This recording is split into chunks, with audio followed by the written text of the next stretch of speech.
नमस्कार, मैं हूं खालिद मलिक।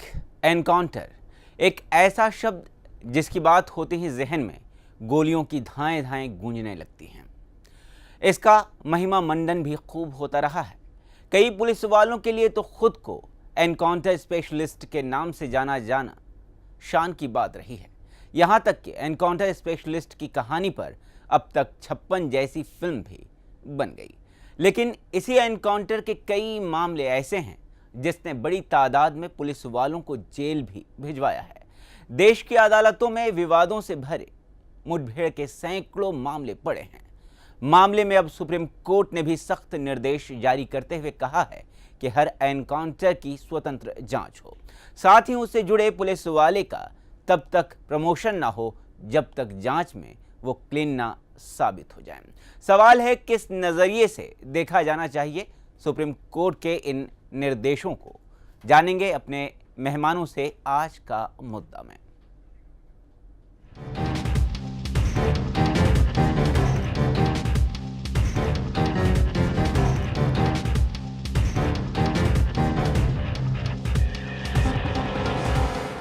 कई तरह से सवाल पैदा कर रहे हैं कि आखिर सुप्रीम कोर्ट को यह दिशा निर्देश देने की जरूरत क्यों पड़ी।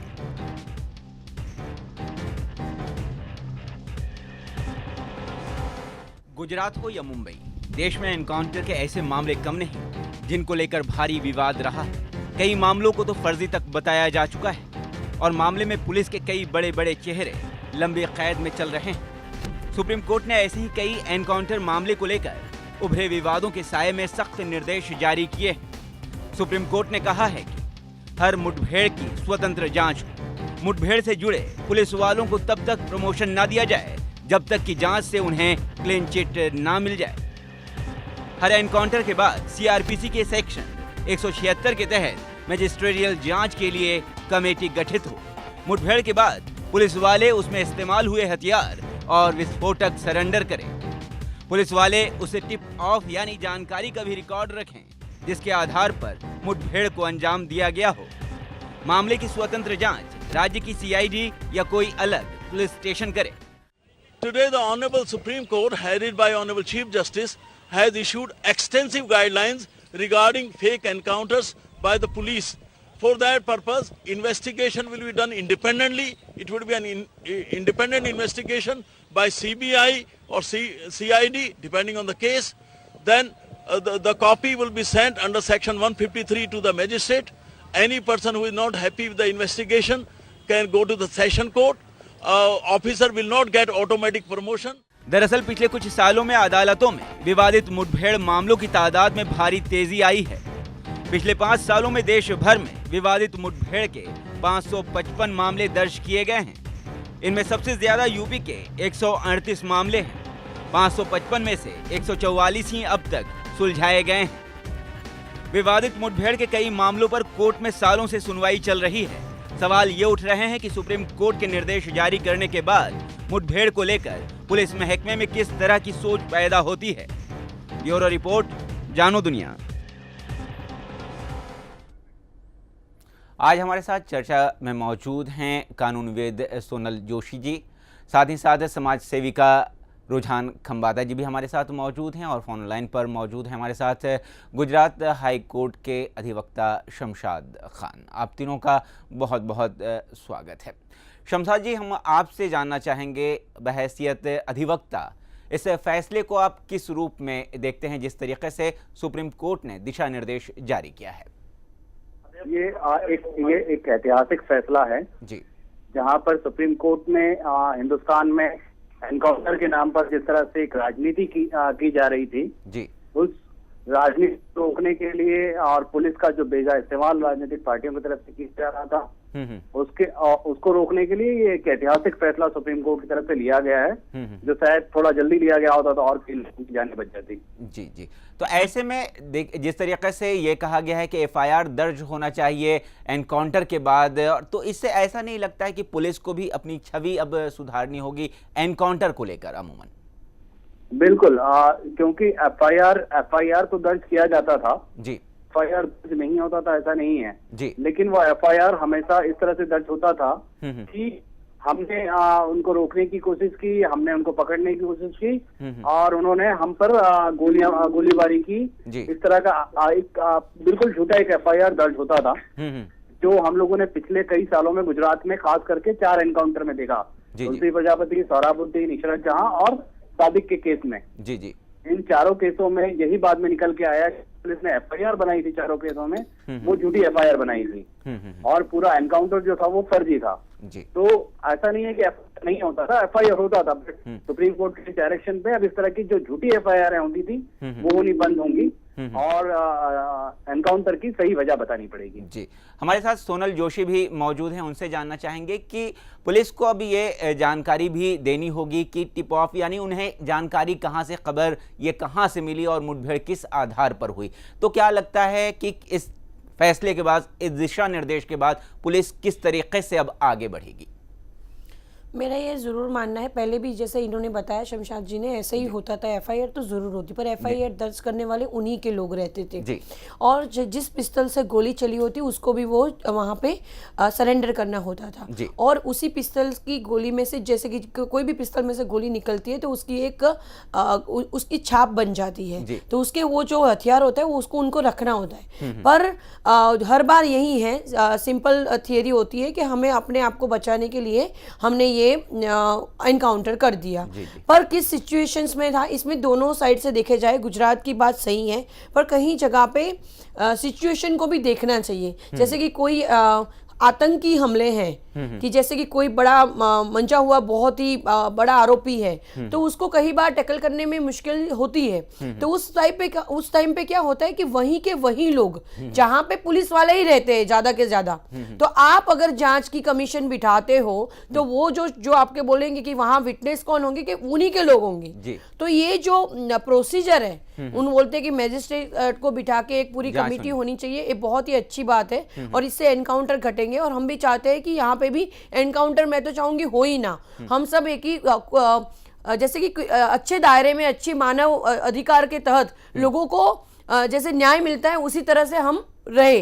परंतु जब सिचुएशन आउट ऑफ डेट, जैसे फर्जी एनकाउंटर नहीं होना चाहिए, जैसे हालांकि इन्होंने जो बताया इस एनकाउंटर में काफी बेगुनाह लोग भी जेल में रहे हैं जिनके ऊपर मतलब चार्ज जिन्होंने कुछ किया ही नहीं है, इसमें काफी पुलिस वाले भी हैं और काफी लोग भी हैं कि जिनकी कोई पूर्व भूमिका नहीं थी, फिर भी नाम देने की वजह से काफी लोग हैं यहाँ पे। तो ये सब चीजें नहीं होनी चाहिए और मैजिस्ट्रेट की बात करते हो तो जांच कमीशन बिठाएंगे, पर इसमें हर जगह पे जब भी होता है, एडवोकेट हो या कहीं भी हो, विटनेस कौन होगा, कमिट जो जिस तरह से आप बोलते हो कि उसकी इन्वेस्टिगेशन होनी चाहिए, तो जहां पे साक्षी होंगे वो उन्हीं के लोग होंगे, तो ये प्रॉब्लम हमेशा रहेगी प्रॉब्लम। रुझान जी हमारे साथ जुड़ी हुई हैं, समाज सेविका हैं, ऐसे में हम आपसे सवाल करना चाहेंगे कि राष्ट्रीय मानव अधिकार संगठन की एक रिपोर्ट है जिसमें यह कहा गया है कि देश में होने वाली जो एनकाउंटर हैं उसमें से आधी फर्जी होती हैं। तो जिस तरीके से सुप्रीम कोर्ट ने ये दिशा निर्देश जारी किया गया है सुप्रीम कोर्ट के द्वारा, इसके बाद आगे आप क्या संभावनाएं देखती हैं, क्या आगे कदम उठाए जाएंगे? जो ये सर्वे रिपोर्ट आया है वो सत्य है रिपोर्ट, इसलिए तो ये गाइडलाइंस दी गई है।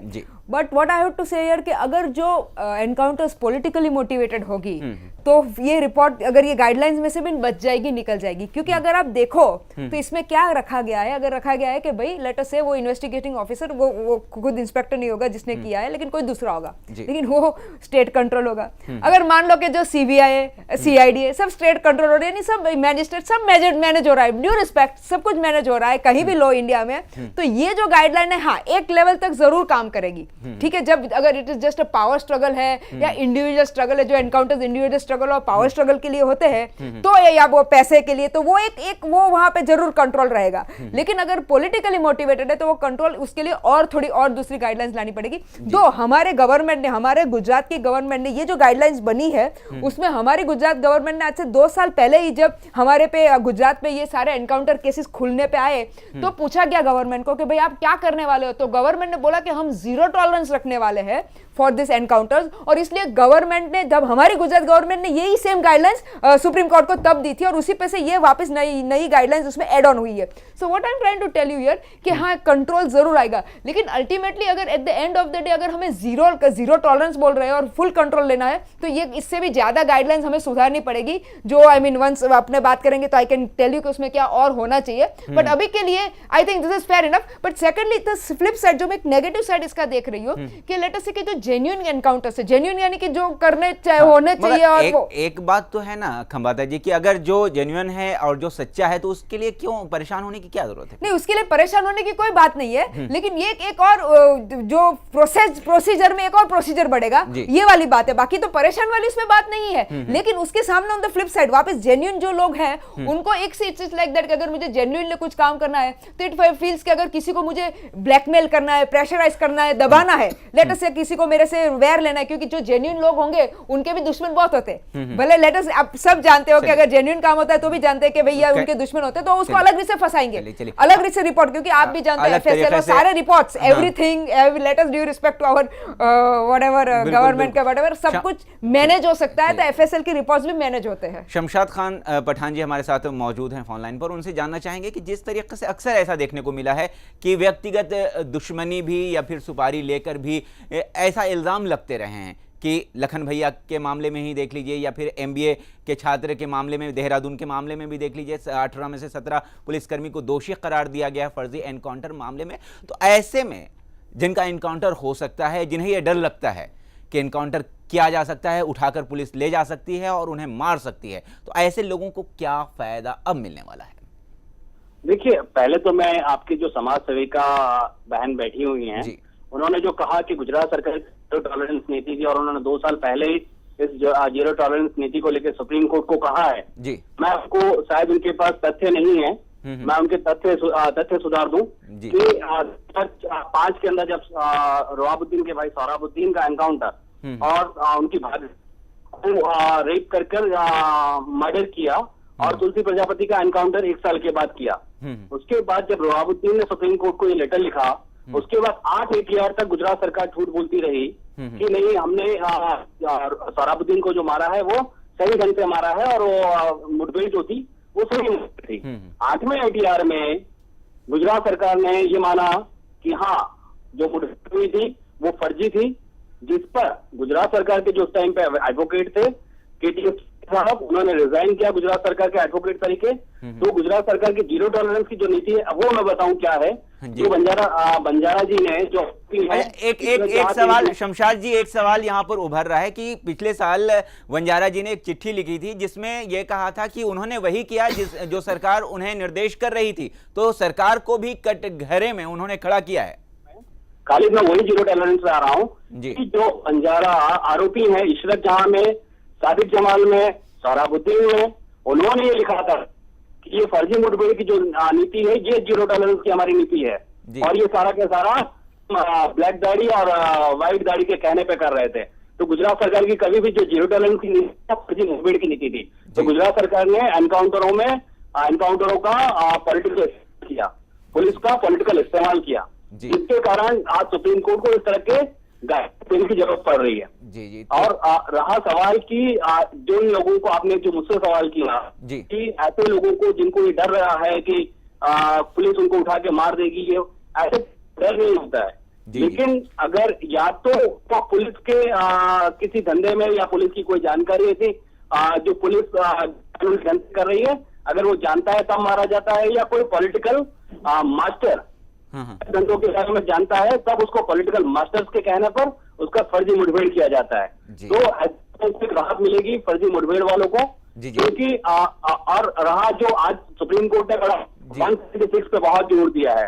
मैं उन बहन को ये भी क्लियर कर दूं कि ये 176 की इंक्वायरी जब मजिस्ट्रेट कमान ने की थी इस केस में, तब ये गुजरात सरकार ने उस को हाईकोर्ट में चैलेंज किया था और हाईकोर्ट ने उसको स्टे किया। बाद में सुप्रीम कोर्ट ने वो स्टे उठाकर दिया और कहा कि गुजरात सरकार का ये स्टे के लिए आना गैर कानूनी है। जी बोलिए। जी, तो ये गुजरात सरकार का हमेशा से फर्जी मुठभेड़ी कराकर गुजरात के अंदर एक कम्युनल टेंशन का माहौल खड़ा करने का गुजरात सरकार ने कहीं ना कहीं फिर सुप्रीम कोर्ट के इस दिशा निर्देश से कहीं ना कहीं कुछ तो ऐसा होगा जो सभी के बेहतरी के लिए होगा, इसलिए सुप्रीम कोर्ट को ये दिशा निर्देश जारी करने पड़े। शमशाद खान साहब, आपका बहुत बहुत शुक्रिया। फिलहाल वक्त एक छोटे से ब्रेक का है, ब्रेक के बाद भी इसी मुद्दे पर चर्चा जारी रहेगी।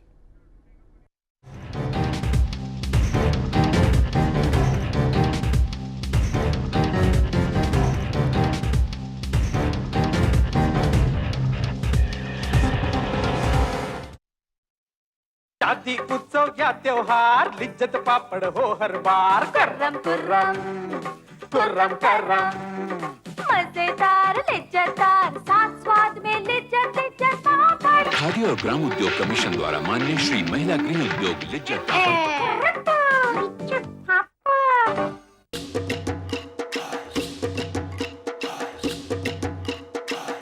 नवरात बिना गुजरात कैसा, गुजरात बिना नवरात कैसा।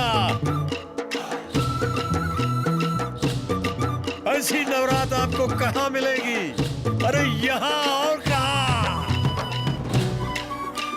नवरात भक्ति का उत्सव है, शक्ति का उत्सव है, स्त्री शक्ति का उत्सव है। ये देखिए, लग रहा जैसे बहुत सी देवियां एक देवी की उपासना कर रही हो। नवरात्रि, इसमें खुशबू है मौज की, मस्ती की, इसमें खुशबू है गुजरात की। अरे कब तक नाचोगे बारात में? कुछ दिन तो नाचो गुजरात में।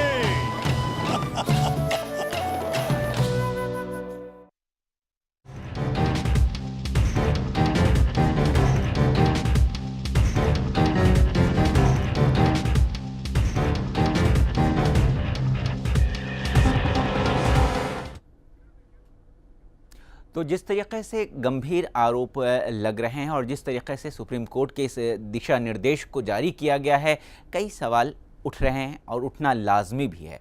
सोनल जोशी जी, हम आपसे ये जानना चाहेंगे कि जो दिशा निर्देश सुप्रीम कोर्ट की ओर से जारी किए गए हैं, अब पुलिस की भूमिका क्या होगी? क्योंकि पुलिस को भी अपनी छवि को एक साफ सुथरी छवि दर्शाने की कोशिश होगी और जिस तरीके से पारदर्शिता लाने की अब कोशिश की जाएगी एनकाउंटर में भी, तो क्या अब कदम उठाएगी पुलिस? मेरा ये मानना है कि बहुत ही इम्पोर्टेंट इन्होंने गाइडलाइन जारी किया, पर मैं रुझान में इनसे काफ़ी सहमत हूँ कि दूसरी भी गाइडलाइंस होनी चाहिए जी।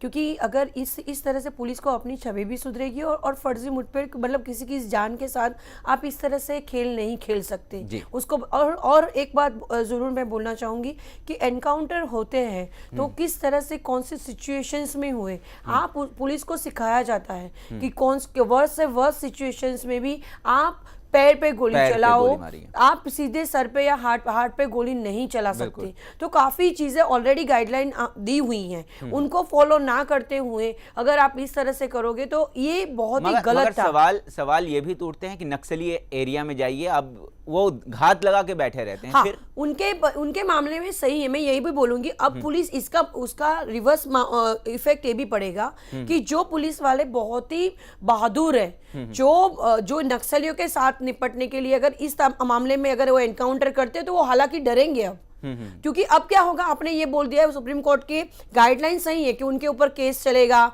उसके बाद उनको प्रमोशन नहीं दिया जाएगा, उनको कोई मेडल नहीं दिया जाएगा, तो now they are very afraid. अब वो डरेंगे भी सही ये करते हुए। तो इसमें ऐसा ना उसकी नेगेटिव इंपैक्ट नहीं होनी चाहिए कि वो खुद डरे, जहां पे वो जो सच है उसके साथ वो उसको फेस करे और अपनी भूमिका बहुत ही क्लियर और पारदर्शी रखे और जहां जरूरत पड़े इसका उपयोग करे, पर अपने आप को कंट्रोल रखे, ना कि दिमागी तुरम खाई। इसमें क्या हुआ है कि पुलिस वालों को मतलब है लोगों की सुरक्षा देना, उसका मतलब ये नहीं हो गया आप हीरोगिरी करो। या रुझान जी, हम आपसे जानना चाहेंगे, जैसा ये कह रही हैं सोनल जोशी जी कह रही हैं कि पुलिस वाले डरेंगे इस दिशा निर्देश के बाद, क्या ऐसा आपको लगता है कि ऐसा संभव है? नहीं, मुझे नहीं लग रहा है वो लोग डरेंगे, क्योंकि जिसको करना है, मैंने वापस रिपीट कर रही हूँ जो पहले भी मैंने रिपीट किया था कि जिसको करना है, जिसको पॉलिटिकली मैनेज्ड है, उसको कोई प्रॉब्लम नहीं होने वाला है। और जो जेन्युइन वाले हैं, जेन्युइन जैसे कि अगर आप अभी एग्जांपल आपने नक्सलाइट का दिया, बहुत अच्छा एग्जांपल दिया, तो वो एग्जांपल में पुलिस वाले को डरना इसलिए नहीं है क्योंकि वो तो सब जानते हैं। लेट अस सी कि एवरीबॉडी नोज के हाउ नक्सलाइट्स क्या करते हैं, उनकी रणनीति क्या होती है और किस तरह कितने हमारे पुलिसकर्मी मर गए because of their this thing. तो इसलिए उसमें हमें उसमें जेन्युइन पॉइंट ऑफ व्यू से हमें नहीं डरना है। But again coming back to कि अगर इसको ये अगर लेटर से कि पुलिस वालों को जो ईगो या पावर कंट्रोल, उसके लिए मैं अगेन रिपीट करती हूँ कि मुझे ये गाइडलाइंस इतनी स्ट्रांग नहीं लग रही है ताकि किसी को डर लगे, क्योंकि इसमें अगर आप देखो तो इसमें वही एफआईआर तो पहले भी हो रही थी। अगर एक मिनट दूसरी अगर ये बात है कि ऐसा बोल रहे कि कोई दूसरा इसको करेगा, क्या कहते हैं, इंक्वायरी कोई दूसरा करेगा, लेकिन पुलिस वाला ही करेगा। Let me complete. फिर तीसरा कौन सा पॉइंट है कि भाई उसको अभी प्रमोशन और वो तो इंक्वायरी खत्म होगी, फिर उसको प्रमोशन मिल सकता है। लेट अस बी क्लियर कि इंक्वायरी खत्म होने के बाद प्रमोशन और मेडल मिल सकता है। तीसरा और चौथा पॉइंट क्या है कि आपको हाँ इसका रिपोर्टिंग स्टेट ह्यूमन राइट्स को देना है और नेशनल ह्यूमन राइट्स को देना है, उसकी एक रिपोर्टिंग होगी। कितने डायरेक्ट टाइम में आपको इंक्वायरी खत्म करनी है वो अभी तक क्लैरिटी नहीं हुई है उसमें। तो इसमें आपने एक्चुअली ऐसे देखा जाए तो मुझे कोई इसमें ऐसा कुछ नहीं लग रहा है कि जिसके कारण कोई एनकाउंटर करने से डरेगा। So I don't find this that strong guidelines, but ठीक है, दिस गाइडलाइंस आर वेलकम, ताकि एटलीस्ट एक उसमें पॉजिटिव स्टेप होवे। तीसरी इंपॉर्टेंट बात मैं अगेन रिपीट करना चाहती हूँ कि शायद हमारे लॉयर सर को पता नहीं है, बट अगेन रिपीट कि 2 साल पहले जब सुप्रीम कोर्ट ने गुजरात के सारे एनकाउंटर्स केस खोलने की बात की और तब गुजरात को पूछा गया कि भाई आप ये इसके लिए क्या कर रहे हो, तब हमारे गुजरात ने ये गाइडलाइंस दी कि हम 0 टॉलरेंस एनकाउंटर के अगेंस्ट रखेंगे, और उस गाइडलाइंस में ये सारे पॉइंट्स हाजिर थे। बहुत बहुत शुक्रिया। फिलहाल एक और वक्त का ब्रेक, एक और वक्त है ब्रेक का। ब्रेक के बाद इसी मुद्दे पर चर्चा जारी रहेगी।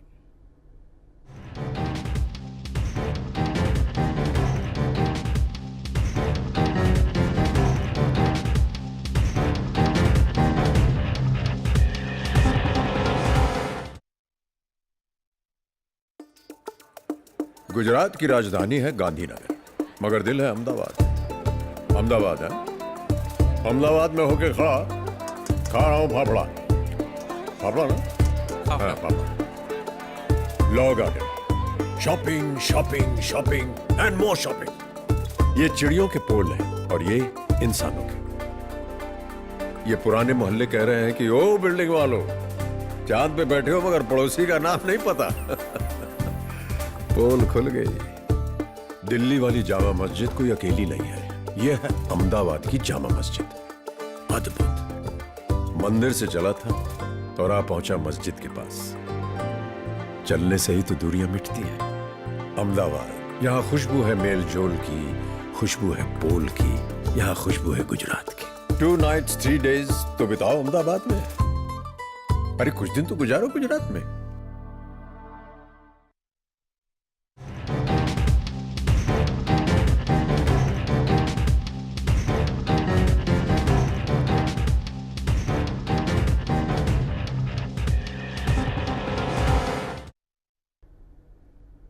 अस्सी के दशक में मुंबई में एक के बाद एक एनकाउंटर हुए और जिन्होंने एनकाउंटर किया उन्हें एनकाउंटर स्पेशलिस्ट भी कहा जाना लगा। किसी ने कहा कि इन्होंने 100 एनकाउंटर कर लिए हैं इसलिए ये एनकाउंटर स्पेशलिस्ट हैं। दया नायक उनमें शामिल है और बहुत सारे ऐसे जिन्होंने एनकाउंटर खूब बड़ी तादाद में किए, उन्हें एक हीरो की छवि देने की कोशिश की गई। तो क्या रुझान जी ऐसी वजह हो सकती है कि हीरो बनाकर पेश करने की कोशिश की गई उन्हें, तो सुप्रीम कोर्ट को संज्ञान लेना पड़ा, सुप्रीम कोर्ट को इस तरह के दिशा निर्देश जारी करने पड़े? अभी तो आज की तारीख में तो ऐसा है कि 5-10 एनकाउंटर करता है वो भी एनकाउंटर स्पेशलिस्ट बन जाता है।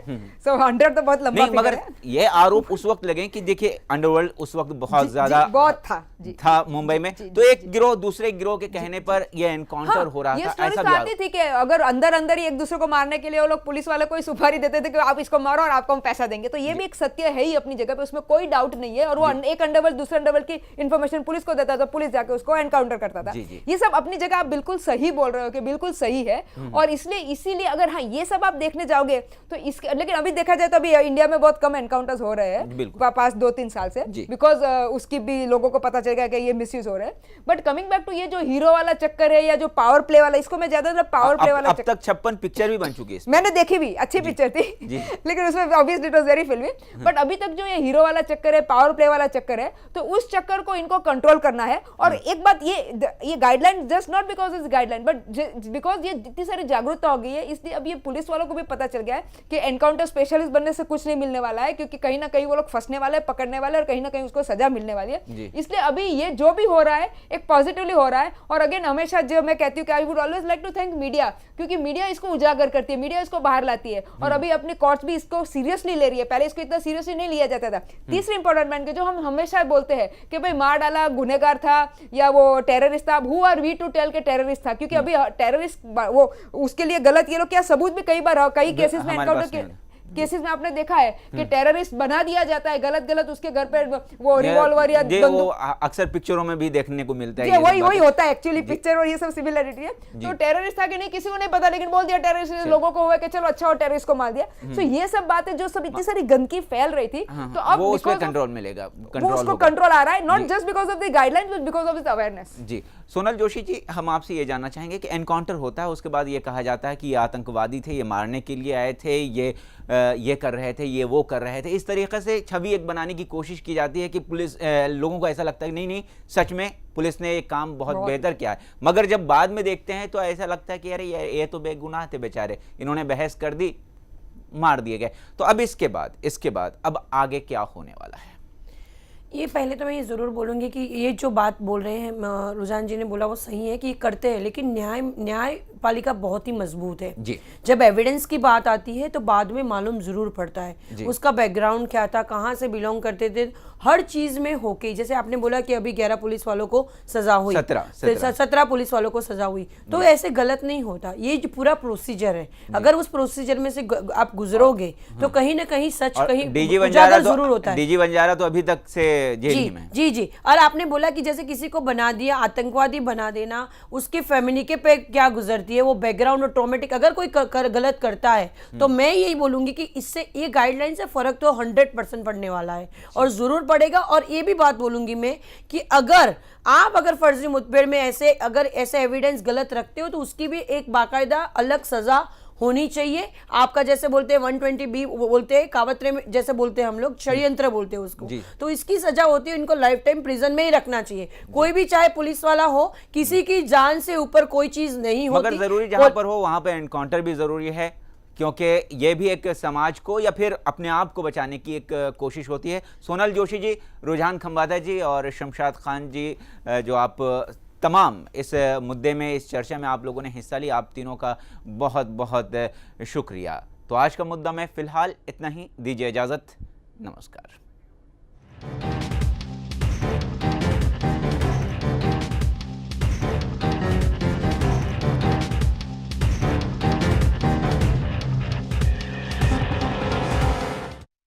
Amway, I'm treated like a celebrity.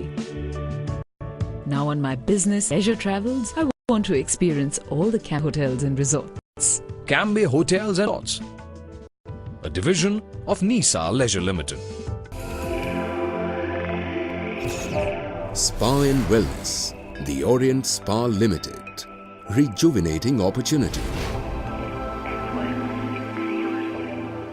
The Spa and Wellness Retreat offers a soothing experience to its discerning customers in luxurious settings. Truly reflecting the expression wellness, fitness and makeover, its core elements.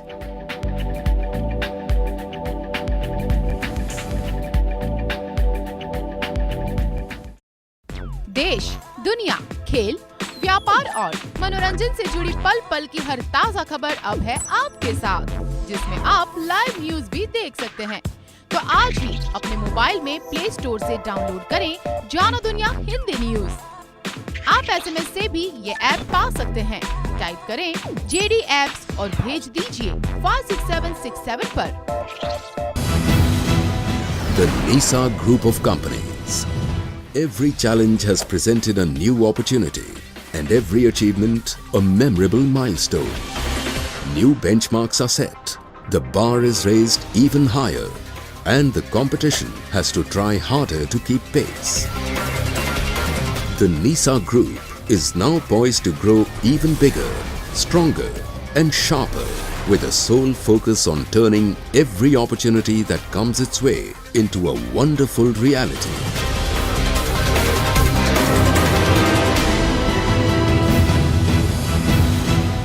The Nisa Group of Companies, where opportunity is reality.